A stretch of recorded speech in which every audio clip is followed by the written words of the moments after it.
우리 출애굽기 14장을 보면 모세의 놀라운 모습이 나타납니다. 당시 이스라엘 백성들은 앞에는 홍해가 가로막혀 있고 뒤에는 애굽의 군대가 쳐들어오는 큰 위기의 상황에 처해 있었습니다. 모두가 당황해서 어찌할 바를 모르고 원망하기에 바빴습니다. 왜 여기로 왔느냐? 원망하는 것이 전부였습니다. 앞은 막혔고 뒤는 군대가 쳐들어오는 이런 절체절명의 위기 속에서 모세는 이렇게 선포합니다. 너희는 두려워하지 말고 가만히 서서 여호와께서 오늘 너희를 위하여 행하시는 구원을 보라. 그렇게 선포합니다. 이미 모든 것의 마지막을 아는 사람의 놀라운 선언이었어요. 백성들은 갈 길을 몰라 방황했지만 모세는 모든 것을 알고 선포합니다. 그리고 결국 이스라엘은 홍해를 건너 앞으로 나아갔고 애굽의 모든 군대들은 바로의 정예 친위 부대가 완전히 물에 수몰되는 그런 큰 심판을 받은 이야기가 우리 성경에 기록이 되어 있습니다. 여러분, 그렇습니다. 우리가 삶의 마지막을 안다는 것, 이 땅에서의 모든 위기와 죽음을 이기게 하는 큰 능력이 됩니다. 세상 마지막 날에 어떤 일이 우리를 기다리고 있는지 믿음으로 믿고 분명히 알 때에 우리는 오늘의 삶에 무너지지 않는 새 힘을 얻을 수가 있는 거죠. 성경은 역사의 마지막 날에 이스라엘과 열방이 다 함께 다시 오실 예수님을 환영하고 주님 앞에 두 손 들고 영원한 찬양을 드릴 종려주의를 예고하고 있습니다. 그래서 우리 백부장 비전의 사람들은 그죠? 영원한 종려주의를 소망합니다. 주님께서 맡기신 제자화의 이 소명을 감당하기 위해 헌신한 제자들은 사실은 영원한 종려주의를 꿈꾸고 살아가는 것입니다. 오늘 제가 말씀을 통해서 이번 종려주일에 약속의 날, 미래에 주어지신 하나님의 그 놀라운 약속의 날이 무엇인가? 과거에는 어떤 실패가 있고 미래에는 어떤 소망이 있는지 우리가 함께 묵상하면서 미래를 소망하는 그런 소망의 종려주의를 맞이하시는 귀한 시간이 되시면 좋겠습니다. 먼저 백부장 비전을 가지고 우리들은요, 아브라함의 혈통의 자손들은 이스라엘 자손들의 영적인 구원을 기도하고 소망하며 살아야 됩니다. 우리가 종려주의를 그렇게 얘기하면 종종 마태복음 21장에 나타난 사건을 생각합니다. 그날을 돌이켜보면 예수님께서는 나귀 새끼를 타시고 예루살렘에 입성을 하셨습니다. 당시 유월절을 기념하려고 많은 사람들이 모였습니다. 기록에 의하면 많이 모일 때는 한 200만 명, 그 조그마한 예루살렘에 그렇게 많이 모였다, 250만까지도 모였다, 그런 얘기도 합니다. 절기 때 흩어졌던 유대인들이 다 모였던 거예요. 수많은 사람들이 모여가지고 예수님이 입성하시는 그 모습을 두고 크게 환영을 해요. 예수님이 큰 환영을 받으셨어요. 마태복음 21장 9절은 이렇게 얘기합니다. 앞에서 가고 뒤에서 따르는 무리가 소리 높이 이르되, 같이 읽어보십시다. 호산나 다윗의 자손이여 찬송하리로다. 주의 이름으로 오시는 이여 가장 높은 곳에서 호산나 하더라. 온 백성들이 얼마나 대단했겠습니까? 근데 성경을 이렇게 읽어보면 그 중에는 왜 그러는지도 모르고 그냥 다 모였다고 해서 소리 지르니 같이 그냥 덩달아 군중심리라는 게 있잖아요. 같이 이렇게 환영을 한 것으로 기록이 되어 있습니다. 그런데 이 환영은 한 4일을 못 갑니다.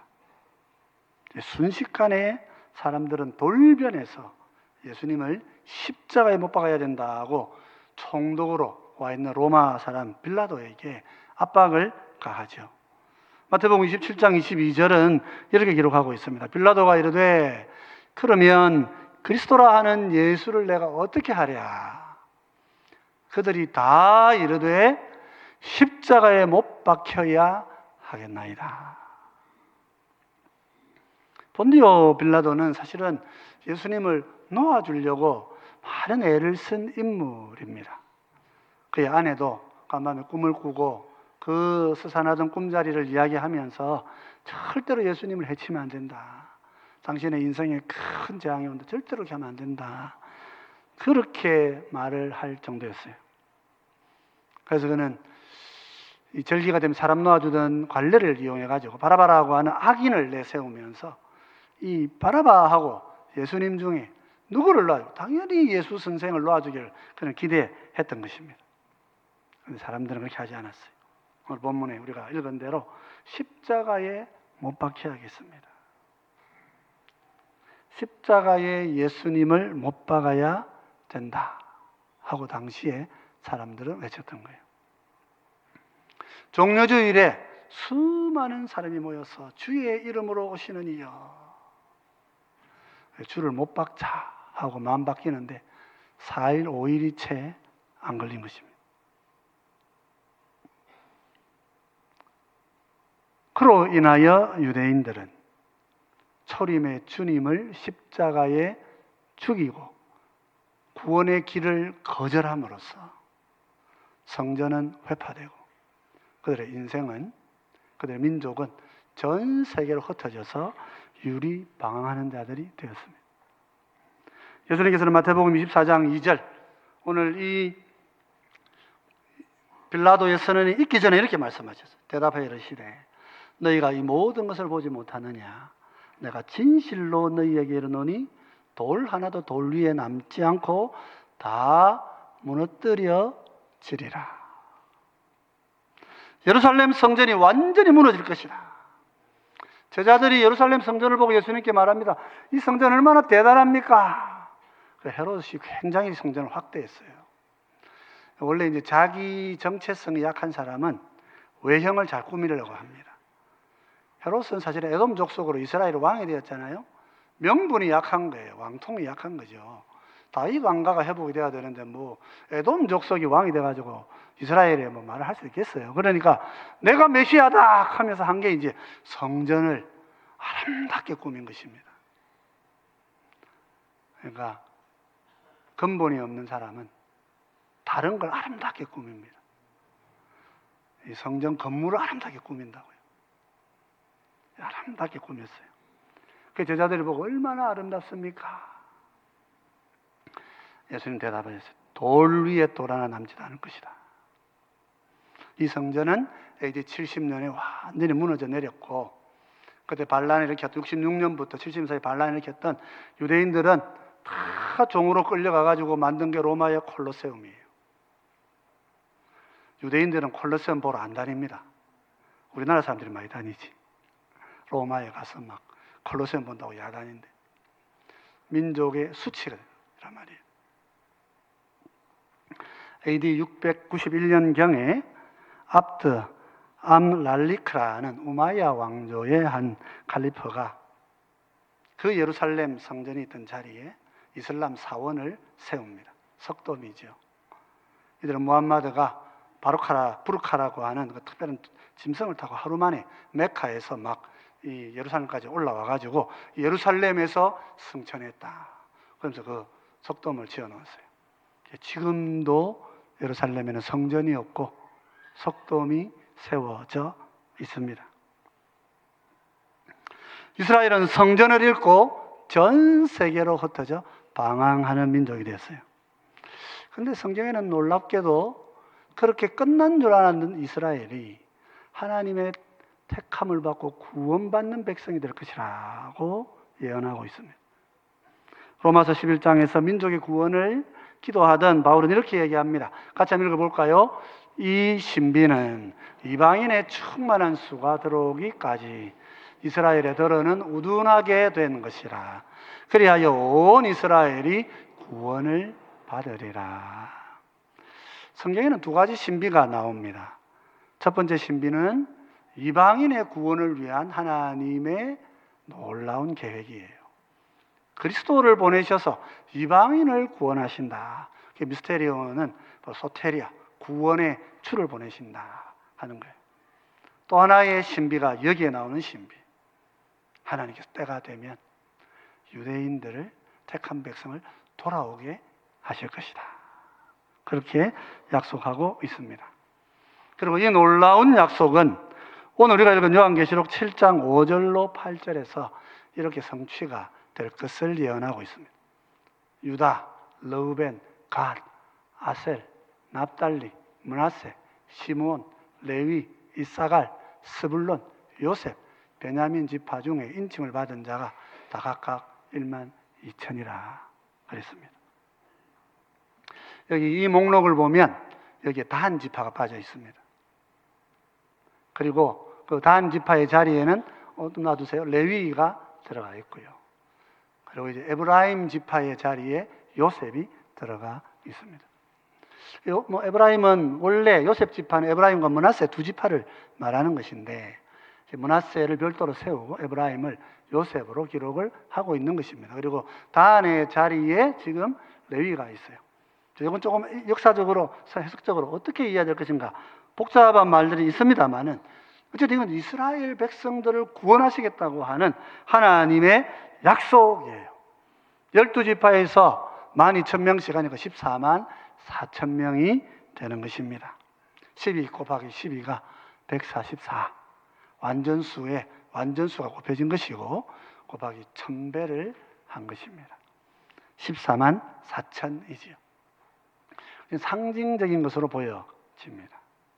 상징적으로 하나님께서 아브라함의 혈통의 후손, 이스라엘 야곱의 혈통의 후손들을 온전하고 충만하게 구원하실 것이라 하고 오늘 본문이 기록을 하고 있는 것입니다.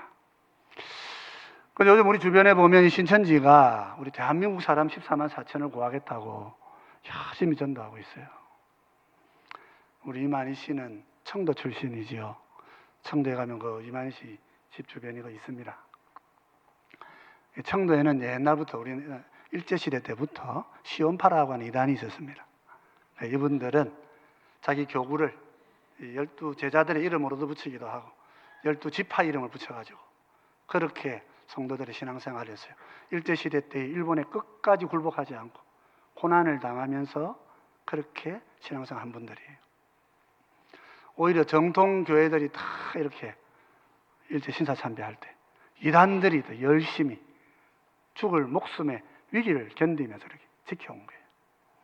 그곳에 12지파 유산을 남아있어가지고 이만희 씨가 우리 이 한국 사람들에게 지금 12지파 이름을 붙여가지고 그래서 지금 전도하겠다고 14만 4천 채우고 다 차고 나니까 이제 그 안에 가짜 가려내겠다고 또 지금 하나를 하고 있습니다.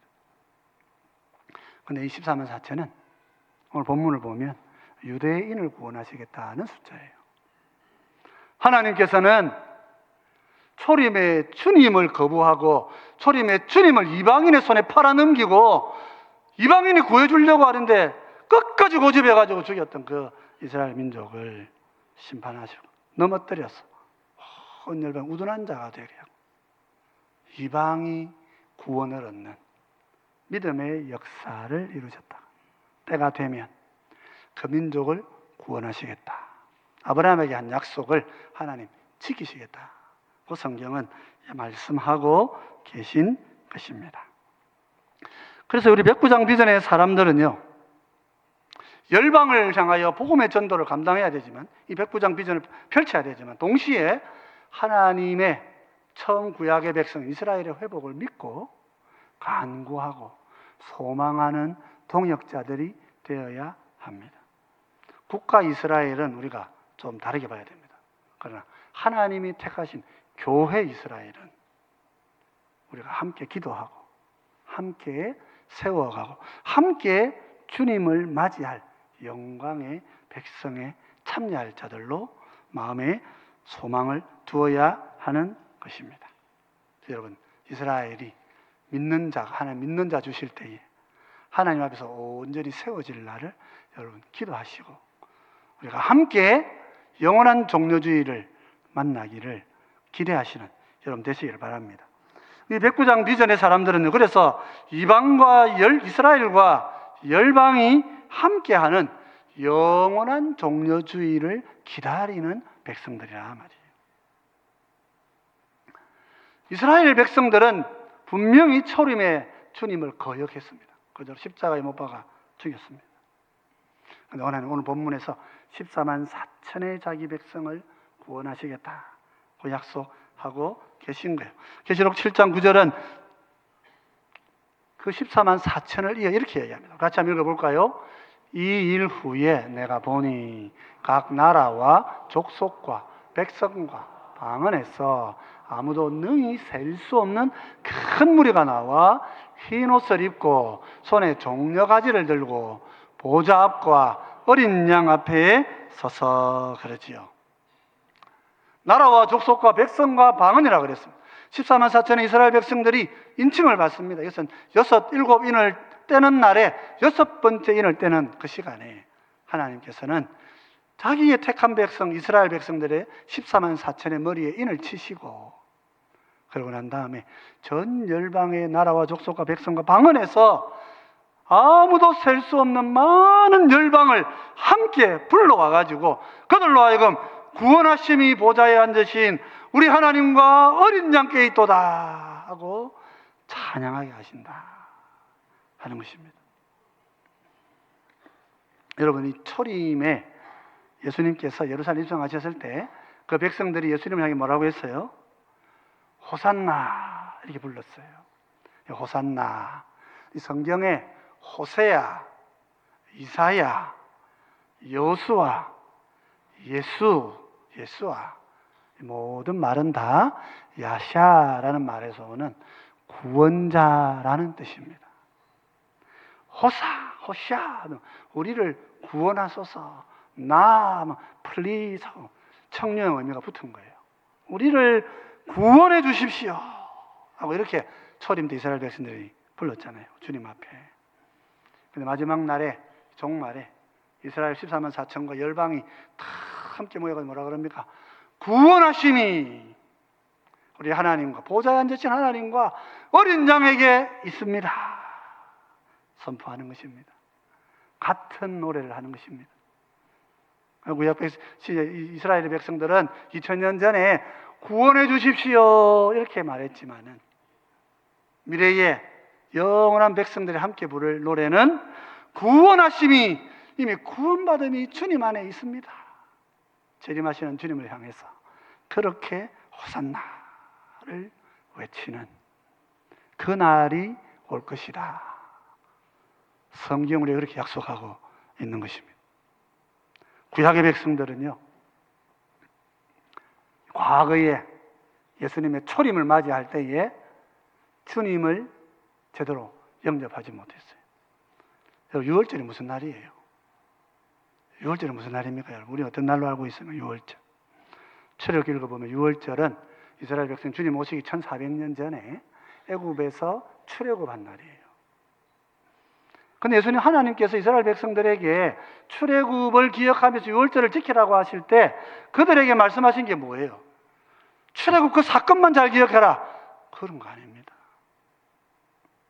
어린 양으로 메시아가 오실 때에 그 오실 메시아를 알아보고 그분을 통하여 영원한 구원의 길에 나아가도록 미래를 준비하는 절기를 주신 거예요.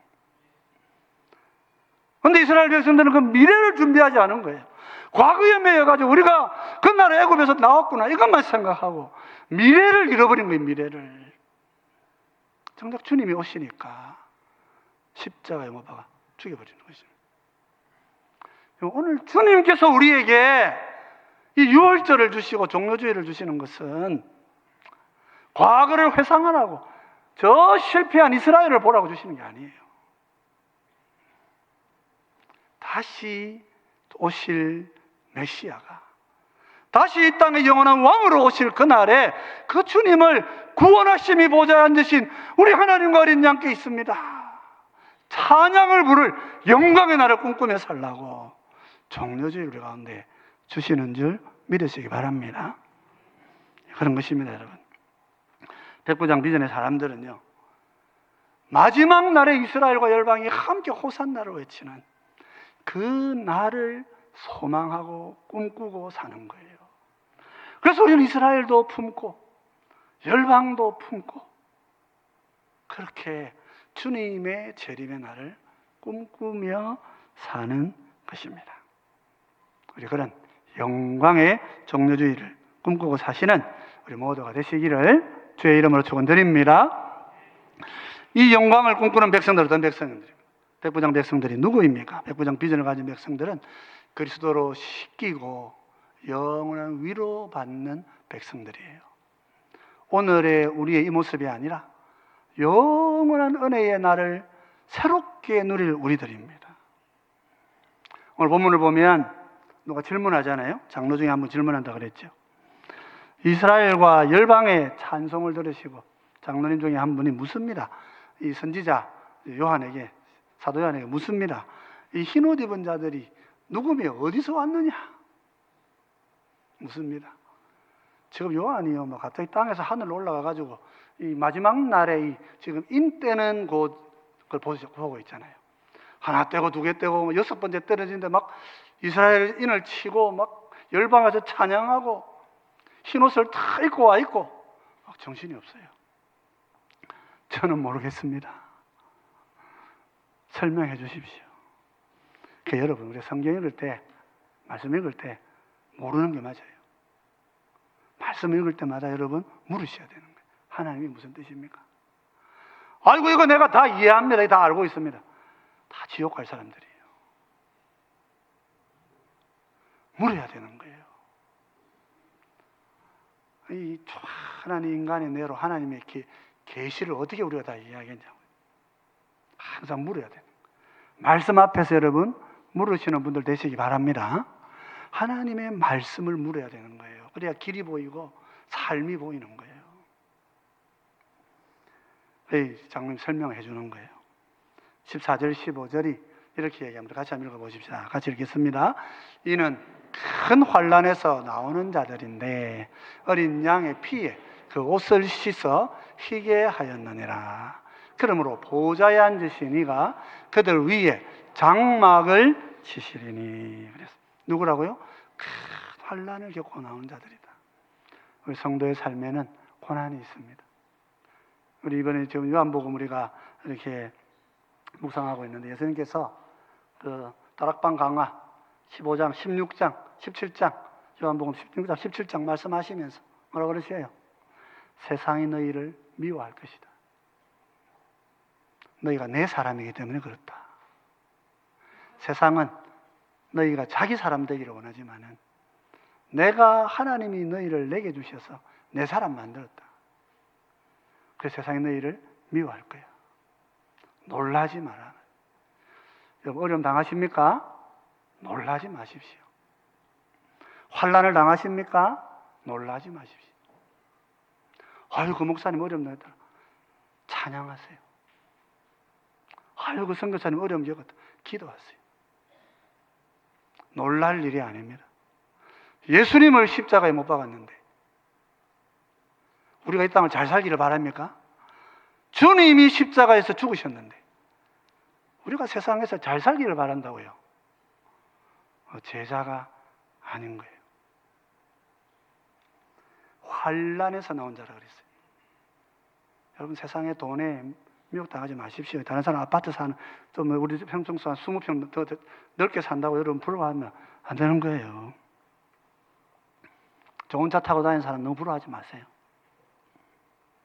주님은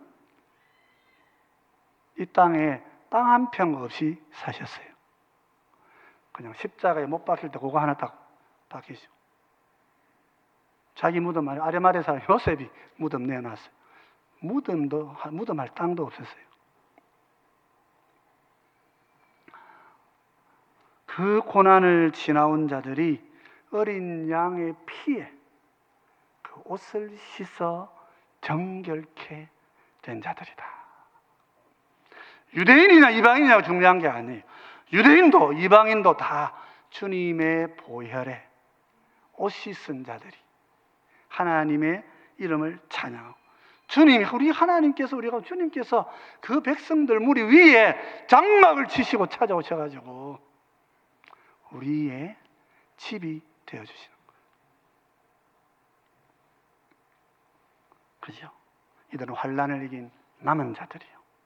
고난을 이기고 죽음을 뚫고 우리의 모든 허물과 죄를 주의 보혈에 씻은 하나님의 택함 받은 자손들입니다. 그리고 이들에게는 놀랍게도 새 육신이 주어진다고 그랬습니다. 7장 16절에 이렇게 얘기합니다. 같이 읽어볼까요? 그들이 다시는 줄이지도 아니하며 목마르지도 아니하고 해나 아무 뜨거운 기운에 상하지도 아니하리니. 어떤 사람은 그렇게 생각해요. 정부가 먹을 거 나눠주고 국가가 마실 거 줘가지고 또 온도도 적당한 집을 줘가지고 아무런 어려움이 없는 복지 천국이 될 것이다. 뭐 그렇게 생각하는 사람들도 있습니다. 그런 말을 하자는 게 아니에요. 이 본문은 우리의 이 육신이 변화된단 말이에요. 여러분, 더 이상 천국에는 먹지 않아도 괜찮아요. 마시지 않아도 목마르지 않아요. 오늘 이 세상이 지금 전쟁 난리 아닙니까? 천국은 전쟁할 일이 없습니다, 여러분. 먹고 마시는 문제가 다 해결되기 때문에 그런 것입니다. 아니, 우리의 몸이 이제 변화되고 나면은요, 마시지 않고 먹지 않아도 배부르고 목이 축축하게 적셔져 있는 새로운 삶을 살게 되는 거예요. 새 몸을 입으면 해든 뜨거운 핵폭탄이 떨어져도 죽지 않아요. 몸이 상하지를 않아요. 수천도 수만도의 뜨거움이 우리 몸을 해칠 수가 없어요. 폭탄 터뜨려봐야 사람 안 죽어요. 천국은 새로운 곳이란 말이에요. 우리가 지금 우리 사도신경 고백할 때마다 몸의 부활을 믿사오며 우리의 몸이 변화됩니다. 우리의 몸이 바뀌면 전쟁도 겁나는 것이 아니요, 먹는 것 마시는 것 있고 없고가 아무 상관이 없어요. 좋은 아파트 없어도 내 몸이 그런 거 필요 없어요. 새 몸과 새 삶의 새 길로 나아가게 되는 것입니다. 그뿐 아니고요, 눈물을 씻겨주겠다 하셨어요. 계시록 7장 17절에 이렇게 얘기합니다. 같이 읽어보십시다. 이는 보좌 가운데 계신 어린 양이 그들의 목자가 되사 생명수 샘으로 인도하시고 하나님께서 그들의 눈에서 모든 눈물을 씻어 주실 것임이라. 우리의 육이 죽으면 우리의 영은 하늘로 가고 육은 사고 없어질 것 같지만 하나님은 우리 육을 다시 부르셔서 새 몸으로 새 영을 만나게 하시고 이제는 하나님이 우리 주님, 우리 목자가 되셔서 생명수 샘으로 인도하시고 우리의 눈에 흐르는 모든 눈물을 다 씻어주실 거예요. 내 마음에 아직 엉어리가 있습니까? 세상에서 여러분 억울한 일 있으시고 아직까지도 풀리지 않는 고통이 있다면 주님이 오셔서 그날에는 다 씻어주시는 줄 믿으시기 바랍니다. 우리의 새 삶에는, 지금 우리의 육신의 몸에는요, 우리 심리학자들이 이렇게 얘기해요. 우리의 몸에, 우리의 마음의 상처가 다 기억되어 있다고 그래요. 제가 아는 목사님들 몇 분은 병원에 신방을 못 가셔요.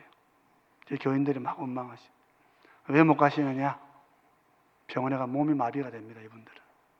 움직이지를 못하는. 가족들과 또 주변 사람들과의 관계 속에서 이분들 병원에서 큰 상처를 받으셔가지고 병원에 막 몸이 움직이죠. 그냥 그 자리에 서버리는 거예요. 목사인데 병원 신방을 못 가시. 우리 육신의 몸은 그런 통증을 기억하고 있는 거예요. 아픔을 기억하는 거예요. 그러나 새 몸은 주님이 다 씻겨주셔서 아무런 아픔이 기억되어 있지 않고 아무런 슬픔과 고통이 기억되어 있지 않고 모든 것을 용서하고 모든 것을 포용하는 새 삶이 시작되는 줄 믿으시기 바랍니다. 주님께서 우리 백부장 비전의 사람들에게 영원한 날에 부활의 새 몸을 입고 영원한 새 나라에 위로를 누리며 사는 백성이 되게 하신 것입니다. 오늘 우리는 이 땅에 고통당하는 이 세상을 살아가면서 영원한 새 나라의 위로를 꿈꾸면서 하나님 우리에게 주실 영광의 날을 소망하고 그 영광의 종려주의를 마음에 꿈꾸고 사는 백성들이라 말이죠. 그럼 사랑하는 성도 여러분, 우리 모두는 옛날에 옛 지나간 종려주일이 아니고 앞으로 정말 우리가 그 실패한 종려주일이 아니라 우리가 이 모두가 영광 중에 주님을 소망하고 찬양할 영원한 종려주일을 꿈꾸시는 여러분 되시기 바랍니다. 예수님 출임하실 때 이스라엘 백성들은 겉으로만 환영하고 뭔지도 모르고 환영하고 5일 만에 돌아서가지고 십자가에 못 박는 그 열방에 흩어지는 심판의 백성이 되어 버렸지만 주님 다시 오시는 날에 그 백성들을 구원하시고 오늘 그동안에 우리 이방인 우리를 구원하셔서 우리와 하나님의 백성들이 함께 주님의 이름을 찬양하게 하신 것입니다. 백부장 비전의 백성이 누굽니까? 그리스도의 피로 정결함을 얻고 모두가 함께 다시 오시는 재림의 주님 앞에 영광의 찬양을 호산나의 기쁨을 함께 누리는 백성들인 것입니다. 그러므로 성도 여러분, 우리 모두는 백부장 비전의 사람이 되어서 영원한 새하늘과 새 땅을 소망하고 사시는 우리 모두가 되시기를 바랍니다. 땅에서 이스라엘이 이 날을 제대로 환영하지 못했지만은 그러나 이제 우리가 영원한 영적 이스라엘이 되어서 주님 다시 오실 때에 영광의 환영식을 하는 그런 천국의 백성이 될 줄 믿습니다. 우리 백부장 비전의 사람들은 오직 이 영광의 날을 마음에 소망하면서 영원한 종려주의를 꿈꾸며 소망하고 고난의 세월 속에 고난의 땅을 인내하면서 소망의 영광을 꿈꾸며 살아가시는 주의 귀한 백성들이 되시기를 주의 이름으로 축원드립니다.